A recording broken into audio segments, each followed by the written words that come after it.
자카르타 연합의 아름다운 아침입니다. 다 함께 사도신경으로 신앙 고백하겠습니다.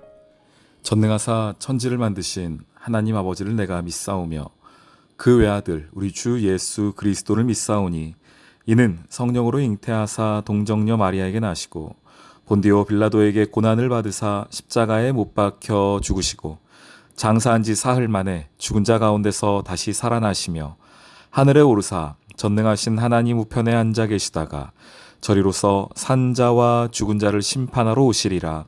성령을 믿사오며 거룩한 공회와 성도가 서로 교통하는 것과 죄를 사하여 주시는 것과 몸이 다시 사는 것과 영원히 사는 것을 믿사옵나이다.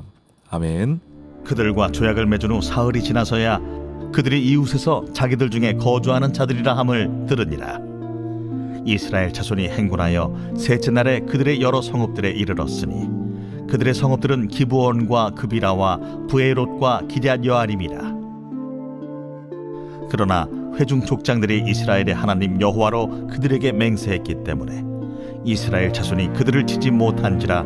그러므로 회중이 다 족장들을 원망하니 모든 족장이 온 회중에게 이르되 우리가 이스라엘 하나님 여호와로 그들에게 맹세하였은즉 이제 그들을 건드리지 못하리라. 우리가 그들에게 맹세한 맹약으로 말미암아 진노가 우리에게 임할까 하노니 이렇게 행하여 그들을 살리리라 하고 무리에게 이르되 그들을 살리라 하니 족장들이 그들에게 이른대로 그들이 온 회중을 위하여 나무를 베며 물을 깃는 자가 되었더라. 여호수아가 그들을 불러다가 말하여 이르되 너희가 우리 가운데에 거주하면서 어찌하여 심히 먼 곳에서 왔다고 하여 우리를 속였느냐? 그러므로 너희가 저주를 받나니 너희가 대를 이어 종이 되어 다 내 하나님의 집을 위하여 나무를 패며 물을 깃는 자가 되리라. 그들이 여호수아에게 대답하여 이르되 당신의 하나님 여호와께서 그의 종 모세에게 명령하사 이 땅을 다 당신들에게 주고 이 땅의 모든 주민을 당신들 앞에서 멸하라 하신 것이 당신의 종들에게 분명히 들리므로 당신들로 말미암아 우리의 목숨을 잃을까 심히 두려워하여 이같이 하였나이다. 보소서, 이제 우리가 당신의 손에 있으니 당신의 의향에 좋고 옳은 대로 우리에게 행하소서. 여호수아가 곧 그대로 그들에게 행하여 그들을 이스라엘 자손의 손에서 건져서 죽이지 못하게 하니라. 그날에 여호수아가 그들을 여호와께서 택하신 곳에서 회중을 위하며 여호와의 제단을 위하여 나무를 패며 물을 깃는 자들로 삼았더니 오늘까지 이르니라.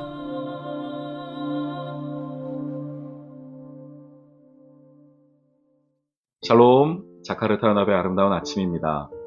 오늘은 여호수아 9장 16절부터 마지막 절까지의 말씀인데요. 저는 오늘 말씀을 보면서 하나님의 자녀가 되는 은혜를 다시 한번 깨닫게 됩니다. 주인공은 기브온 사람들입니다. 어제 말씀 보았던 것처럼 원래는 가나안 족속인데 이들이 머리를 잘 썼지요. 그래서 먼저 이스라엘에게 와서 우리는 멀리서 왔다. 너희의 율법에 의하면 멀리서 온 사람들은 멸망시키지 않는 것 아니냐. 그러면서 우리와 화친 조약을 맺자라고 거짓말이었습니다. 그리고 이스라엘은 그때 하나님께 묻지 아니함으로 그 교만함으로 말미암아서 화친 조약을 맺죠. 근데 그 화친 조약, 그 거짓말이 금방 들통이 나죠. 이스라엘이 좀만 3일 길만 더 갔더니 그들이 살고 있는 마을이 나온 겁니다. 그래서 화를 내죠. 왜 너희가 거짓말했냐라고 화를 냅니다. 근데 그들이 얘기합니다. 그럼 우리가 죽냐? 이대로 죽게 우리가 있어야 되느냐? 살기 위하여서 그렇게 했다. 하나님의 진노가 안에서 우리가 살기 위하여서 했다라고 이야기하지요. 자, 그렇게 하여서 이들이 맺어졌습니다. 그러면서 여호수아가 그들에게 이제 그럼 너희는 이제부터 우리의 종이다라고 이야기를 하면서 23절 한번 보실까요? 그러므로 너희가 저주를 받나니, 지금 기브온 족속이에요. 여호수아가 기브온 족속이 하는 이야기입니다. 너희가 대를 이어 종이 되고 다 내 하나님의 집을 위하여 나무를 패며 물을 깃는 자가 되리라 라고 합니다. 종은 종인데 어떤 종이요? 하나님의 집을 위하여서 나무를 패고 물을 깃는 종이 되었다라는 것입니다. 하나님의 집, 어디겠습니까? 지금으로 따지면은 교회. 당시에는 아직 성전이 없을 때니까 성막을 위하여서, 제사를 위하여서 나무를 패고 물을 깃고 하는 자가 되었다는, 그런 종이 되었다는 겁니다. 물론 당시에 이미 제사장들이 있었죠. 레위지파가 있었음에도 불구하고 레위지파가 다 모든 제사와 모든 것들을 다 할 수 없으니 그를 도울 수 있는 자리를 마련했다는 겁니다. 그래서 이들이 그 거짓말로서 하나님의 자녀가 되었음에도 불구하고, 그리고 하나님께서 그들에게 살 길을 내어주셨는데, 오히려 그렇게 받아들여준 이들이, 이 기브온 사람들이 하나님의 집을 위하여서 일하는 종이 되었다는 것이 어찌 보면 참 아이러니 같습니다. 거짓말을 권장하는 것이 아닙니다. 거짓말만 해서 결과가 좋으면 된다라고 말씀드리는 것이 아니에요. 하나님의 은혜란 무엇인가를 다시 한번 깨닫게 되는 겁니다. 가장 연약하고 죽을 수밖에 없는 자, 원래 기브온 족속은 그랬으니까요. 원래대로라면 전쟁을 한다면은 진멸당하는 존재들인데 하나님께서 이들을 이런 방법으로 또 살리신 겁니다. 그리고 언약을 맺죠. 이스라엘이 앞으로 기브온 족속은 죽이지 않겠다, 건드리지 않겠다라는 약속을 맺어요. 그리고 이 약속이 유효합니다. 계속하여서. 언제까지 유효한지 아십니까? 사무엘 한번 보시겠어요? 사무엘 하 21장에 보면 다윗 시대에 3년 기근이 든 적이 있습니다. 기근이 들었는데 그 이유를 이렇게 밝히고 있어요. 사무엘 하 21장 1절 말씀에 다윗 시대에 해를 거듭하여 3년 기근이 있으므로 다윗이 여호와 앞에 간구하며 여호와께서 이르시되 이는 사울과 피를 흘린 그의 집으로 말미암음이니 그가 기브온 사람을 죽였음이니라 라고 말씀하고 계시더라는 겁니다. 하나님께서 이때 그들을 살려주면서 맺으셨던 언약을 잊지 않고 계시다가 나중에 사울 시대 때에 사울이 기브온 사람들을 죽였는데 그것을 기억하셔서 이 약속을 근거하여 다윗 시대에 3년 동안이나 흉년을 들게 하시는 하나님, 언약을 잊지 않는 하나님, 그들이 이방인이라 할지라도, 그들이 가나안 족속이라고 할지라도 하나님의 생명의 언약을 잊지 않는 하나님을 오늘 성경은 이야기해주고 있습니다. 이 기브온 족속을 보면은 그래서 하나님의 자녀가 되는 은혜를 다시 한번 깨닫게 됩니다. 죽을 수밖에 없는 자가 하나님의 놀라운 방법과 생각으로, 하나님의 계획으로 여호와의 전에 종이 되고 그의 후손들이 생명 아래 보호받게 되는 것을 보면서 우리가 구원받은 은혜를 다시 한번 기억하게 되지요. 나도 하나님 앞에서 죽을 수밖에 없던 영혼이었는데 그런 나를 구원하신 하나님, 하나님의 집에 종으로 삼아주신 하나님, 그 생명을 대를 지나서 계속하여 흘려보내주시는 하나님의 은혜를 이 기브온 사람들을 보면서 다시금 깨닫게 됩니다. 그리고 느헤미야에서 보시면은요, 느헤미야 3장, 7장에 등장하는데, 느헤미야는 이제 다시 예루살렘으로 돌아오는 이야기 아니겠습니까? 그들이 끌려갔다가요. 그런데 그때 돌아올 때 보면 이 기브온 사람들이 함께 돌아오는 것을 보게 됩니다. 그러면 이들은 하나님의 민족 안에 하나님 나라를 이미 이루고 있는 하나님의 백성임을 보여주는 것 아니겠습니까? 이들의 시작은 미약했을지라도 그 끝은 하나님의 나라 백성으로서 승리하는 삶을 살아가고 있는 것을 보게 되면서 저도 그런 걸 소망하게 됩니다. 하나님, 처음은 미약했고 약했지만 하나님의 언약 백성으로서 하루하루 승리하게 해주십시오. 하나님의 은혜를 날마다 맛보게 해주십시오. 여호와의 집에 일꾼으로 종으로 하루하루 살게 해주십시오. 이 기도 제목이 절로 나오게 됩니다.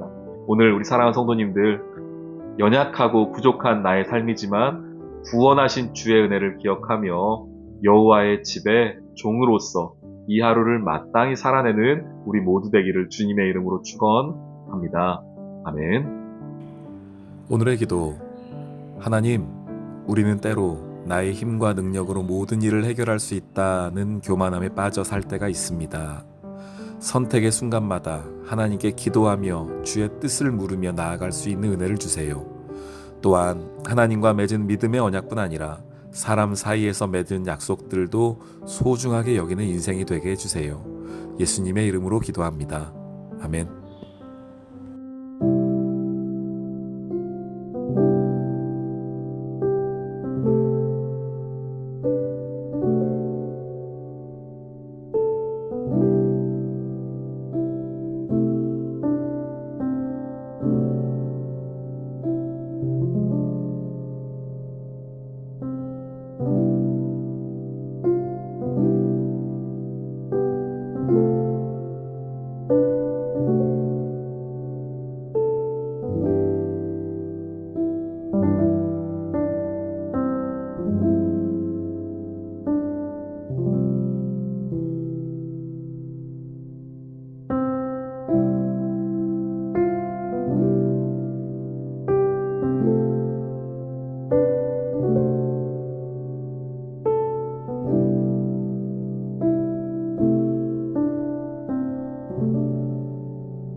있습니다.